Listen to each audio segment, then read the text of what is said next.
Selain hama kutu yang diatasi dengan insektisida, tantangan pertanian di musim kemarau adalah bagaimana dengan pengairannya. Terutama pada daerah yang tidak dekat dengan sumber air.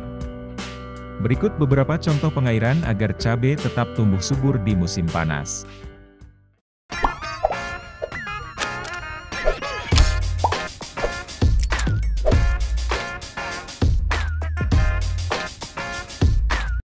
Pengairan cabai yang pertama disebut irigasi permukaan. Jenis ini merupakan cara yang paling banyak digunakan oleh petani. Caranya adalah dengan membuat bedengan di sekitar lahan, dan membiarkan air menggenangi lahan dengan ketinggian tertentu. Bedengan dibuat dengan manual menggunakan cangkul dengan kedalaman tertentu di sekeliling tanaman secara teratur. Lahan padi atau sawah sering menggunakan bedengan sebagai pengairan. Bedengan dibuat mulai dari yang dekat sumber air sampai ke lahan. Sistem ini tidak memerlukan alat khusus, dan lebih cocok untuk kita yang bertanam di tanah bertekstur halus sampai sedang. Pada saat musim kemarau terik dan lama, air yang mengalir bisa saja berkurang dan tidak ada yang dapat menggenangi lahan atau melalui bedengan.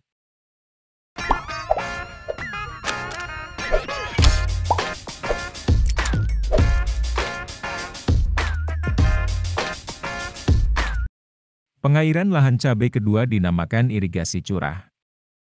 Irigasi curah sebelumnya sudah diterapkan pada lahan tanaman lain. Biasanya, petani secara bergantian menggunakan pompa di malam hari musim kemarau menyalurkan air ke sawah. Pengairan ini tidak membutuhkan bedengan, tetapi butuh alat yang disebut sprinkle. Itu sebabnya irigasi curah juga disebut irigasi sprinkle. Daripada mengalirkan pompa dan mencurahkan banyak air yang kadang terbuang, sprinkle lebih efektif. Pompa dapat diletakkan di satu atau beberapa tempat dan air mengalir melalui selang dan sprinkle. Berdasarkan perhitungan, cara ini menghemat 2-3 jam pemompaan air untuk satu lahan. Air yang tercurah juga lebih sedikit dan cukup. Sprinkle atau nozzle diletakkan di beberapa titik di tengah lahan. Ketika dibuka, air akan menyemprot ke udara dan jatuh ke permukaan tanah, seperti air hujan. Agar sprinkle mengeluarkan air yang diharapkan, kita memerlukan sumber air yang cukup dan pompa kekuatan sedang. Dari pompa, air dialirkan melalui selang ke sprinkle. Namun, di kondisi musim kemarau, sumber air kemungkinan berkurang.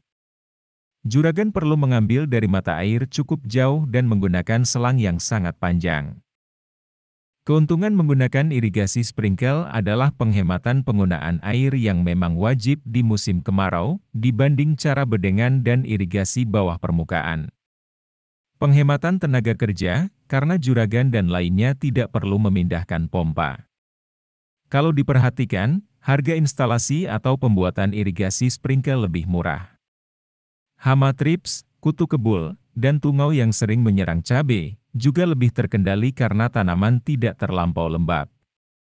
Selain itu, dengan sistem ini juga meminimalisir penggunaan pestisida, karena tanaman tidak terlalu lembab atau kering.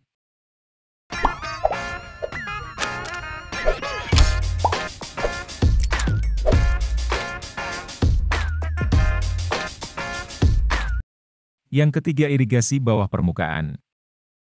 Irigasi jenis ini membutuhkan biaya cukup besar. Juragan harus membuat pipa-pipa berupa semen dengan diameter 10 cm dan ketebalan minimal 1 cm yang disambung-sambung. Pipa-pipa tersebut diletakkan di bawah permukaan tanah dekat tanaman mulai dari mata air, mirip dengan bedeng. Hanya saja penggunaannya harus pada tanah yang bertekstur sedang sampai kasar. Jika tidak, penyumbatan mungkin terjadi di beberapa tempat keluarnya air karena pengendapan.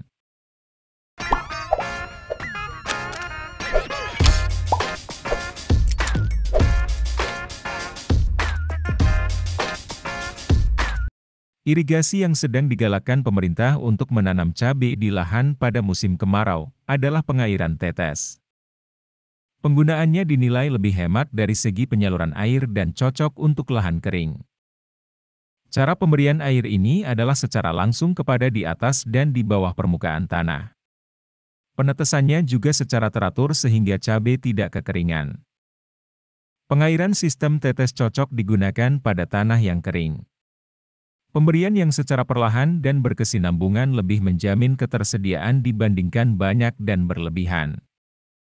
Selain membuat lahan lebih basah di musim panas, irigasi tetes juga mengurangi risiko daun cabai terkena penyakit yang menyerang daun, seperti bercak daun.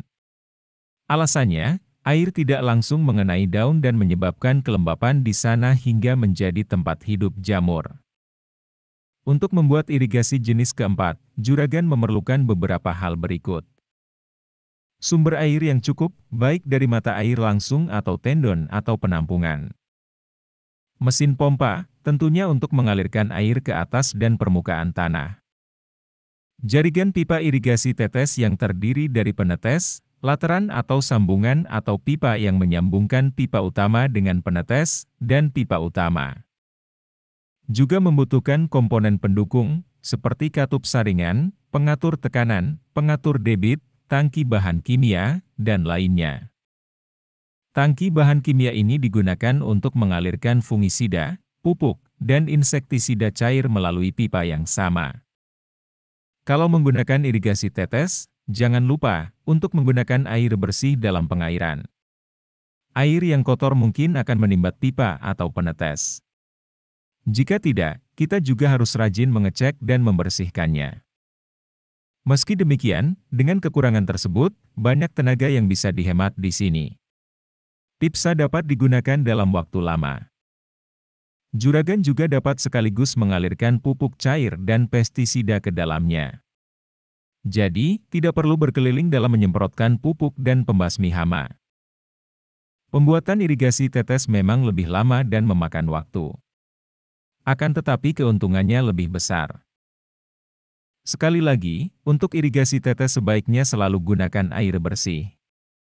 Penggunaan air keruh dapat menyumbat lubang pada selang dan memperpendek umur selang. Keuntungan dari irigasi ini, juragan juga bisa melakukan pemupukan dalam bentuk larutan.